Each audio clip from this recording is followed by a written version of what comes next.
Joe, can you unmute yourself? There you go. Thank you. So I'm going to add you to the spotlight so everybody can see who you are. And because I don't have the background information, can you just give us in a couple sentences who Joe McGuirk is? Sure. So first-time candidate, but a bartender in the city for the last 30 years. My family came here in 1938 when my grandmother moved into Newtown Court. I live on Columbia Street. I've raised two kids part-time in Cambridge. They've lived with their mom outside the city when they were younger. They both lived with me as adults, but one of the reasons I'm running is because people like me, working class people, renters, and lower income folks are having a harder and harder time finding housing. And I'd love to advocate and amplify those voices on the city council. I think voices like that should be on the council. And I'd love to imagine a city that my children could aspire to live in. That's great. Thank you.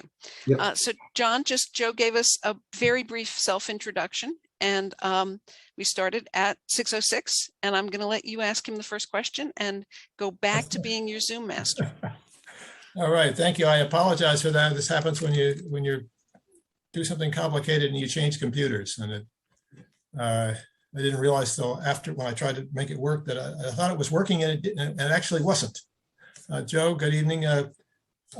Nice to see you. I just want to say that I think you probably introduced yourself as a longtime 30-year Cambridge resident, or more than lifetime Cambridge resident, and serving Cambridge residents for 30 years. And I would also mention that your aunt Jane was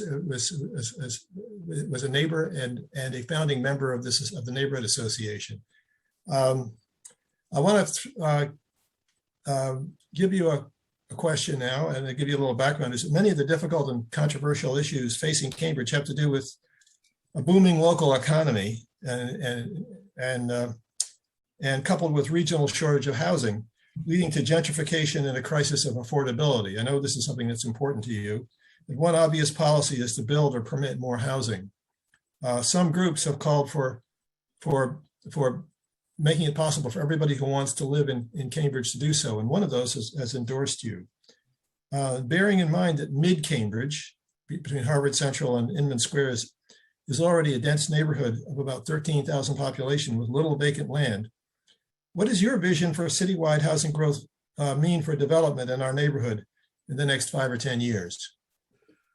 Obviously housing is one of the reasons that brought me here. And while I have spent most of my life tending bar and not thinking about how we can improve the housing situation in the city, I have, a silver lining to COVID was time for me to actually try to understand more why is it so difficult for people like me to stay in the city. I do think that we have to increase density, but I also, as I've been knocking on doors, in particular in mid-Cambridge, I've seen the benefits of infill. I've seen some of the beautiful houses that you might not see when you're driving down the street. I think that community involvement and how we do eventually create more housing is really key, and that the neighborhood associations are one of the great ways that we can actually, have the city hear the concerns of our neighbors. With that said, I do think that for all of us, there is an argument. Not everyone who wants to live here will have the opportunity to get there. I understand that is a position people might take, but I don't think that economics should be the metric of that, because I think a healthier city is one that is economically diverse. And at this point, without creating more housing or the city buying housing at market rate and then turning it into affordable housing, I don't see how we can get out of it. I do think that some zoning reform has to happen, but it is not my intention to replace the beautiful neighborhoods in Cambridge with giant buildings everywhere. I do think there are places within the city that we can increase our density. Along Mass Ave, close to our mass transit, would be one of the places I'd target. Central Square, I think we could go above 3 stories. Sorry. That was one of the theories that was behind one of the rezonings we had in the past in mid-Cambridge, and it's given us the corridor of Mass Avenue between Putnam Ave and City Hall.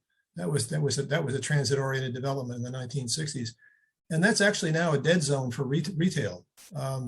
So I know that you care a lot about retail as well, and local retail is very important to mid-Cambridge. We have 2 independent, locally owned pharmacies and an independent market, maybe the last one in Cambridge.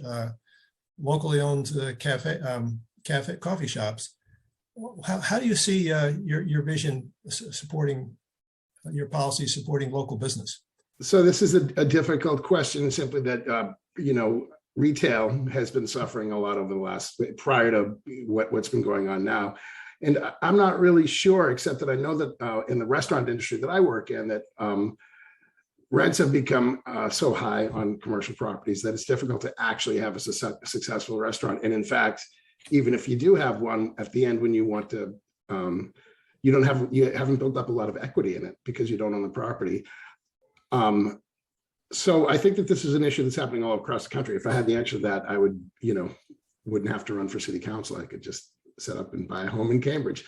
But I think that we do have to talk to our community, the SBAs. The great thing about my careers in 30 years is that I've had an opportunity to work for a lot of independent restaurants directly with the owners. They're the ones who kind of helped push me into this race. We have 3 independent fish markets within a mile of my house. And I think that that's an awesome thing. How do we retain that? Because that is ultimately one of the reasons why so many folks want to live in Cambridge. We have to be more proactive about how we're going to assist these businesses. And I think we have to have some earnest conversations with some of the landlords about whether squeezing the last dollar out of independently owned spots is. What about availability, the possibility for customers to come by car and park? There's a lot of the parking in commercial district is getting squeezed. It was squeezed in Harvard Square. It's being squeezed on Mass Avenue. What's your attitude towards that? It's funny. The last 2 days, my email inbox has been filled with people on both sides of the bike lane issue, right? And I would not sign the pledge because I did not think that the amendments passed in October of 2020 allowed for all stakeholders to be involved in how we were deciding the way we would try to create safer streets. Because safer streets means obviously pedestrian and cyclist safety, but I would like to think that we would like to keep our small businesses and our older residents and folks who need to be able to park or get deliveries safe as well. Their business would be safe. So when we do this bike infrastructure, we have to consider those things. Yes. Thank you. Thank you very much, Joe. This is we're on a tight schedule here. I apologize for the rough start, but thank you very much for being here. And like our Zoom master to usher in our next speaker.